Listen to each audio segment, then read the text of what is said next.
Basta by Robert Walser.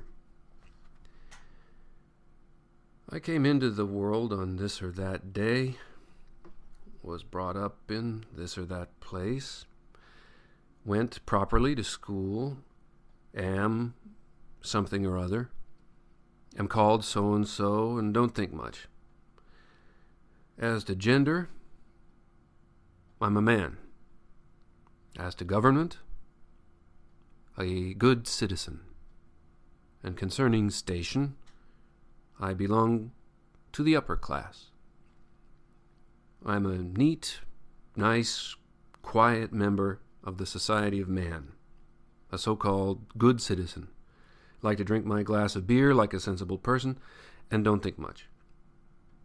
It goes without saying that I'm fond of good eating, just as it goes without saying that ideas aren't for me. Clever thinking is clearly not for me. Ideas are unquestionably not for me. That's why I'm a good citizen. For a good citizen doesn't think much. A good citizen eats his food, and that's that. So, basta. I don't strain my wits too much. I leave it to others. Those who put a strain on their wits make themselves unpopular. Those who think a great deal are seen as unsociable. Even Julius Caesar pointed a fat finger at gaunt, hollow-eyed Cassius, whom he feared since he suspected him of having ideas. A good citizen shouldn't inspire fear and suspicion. Thinking a great deal is no business of his. Those who think a great deal make themselves unloved, and making oneself unloved is absolutely unnecessary. Snoring and sleeping are better than writing and reasoning. I came into the world on this or that day, went to school in this or that place, sometimes read such and such a newspaper, practice some profession or other, am this or that age, seem to be a good citizen, and apparently like good eating. I don't strain my wits too much. This I leave to others. Great quantities of brain-racking are not my line. For those who think a lot get headaches, and headaches are absolutely unnecessary.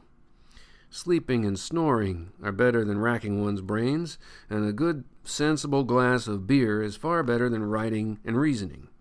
Ideas are unquestionably not for me, and under no circumstances am I willing to rack my brains. This I leave to leading statesmen.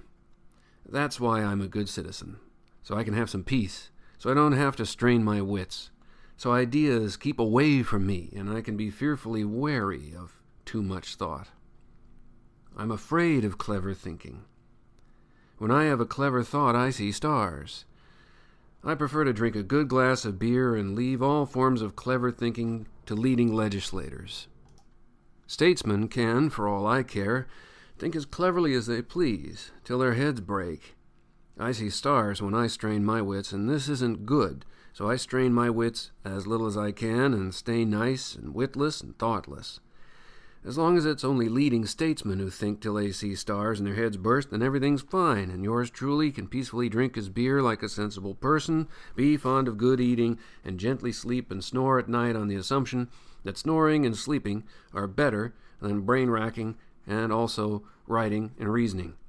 Those who strain their wits only make themselves unpopular, and those who express intentions and opinions are seen as unsociable.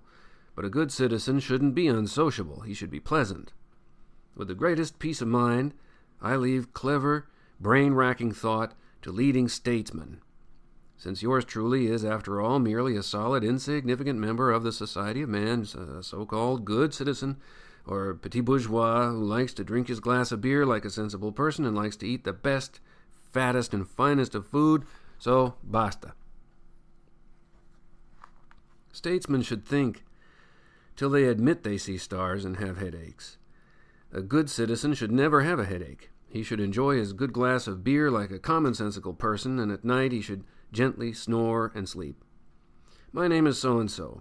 I came into the world on this or that day, was properly and dutifully chased into school in this or that place, sometimes read such and such a newspaper, have some profession or other, am this or that age, and refuse to think extensively and exertingly, for I am delighted to leave all straining of wits and racking of brains to leading and legislating minds who feel responsible. Yours truly feels responsibility, neither coming nor going, for yours truly drinks his glass of beer like a sensible person and doesn't think much.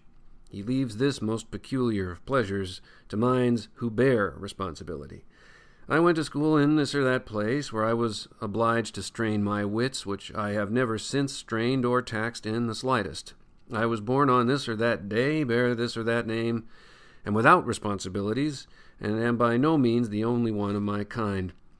There are, fortunately, any number of people who, like me, sensibly enjoy their glass of beer, who think just as little, love to rack their brains just as little, who joyfully leave this to others, for instance, to statesmen.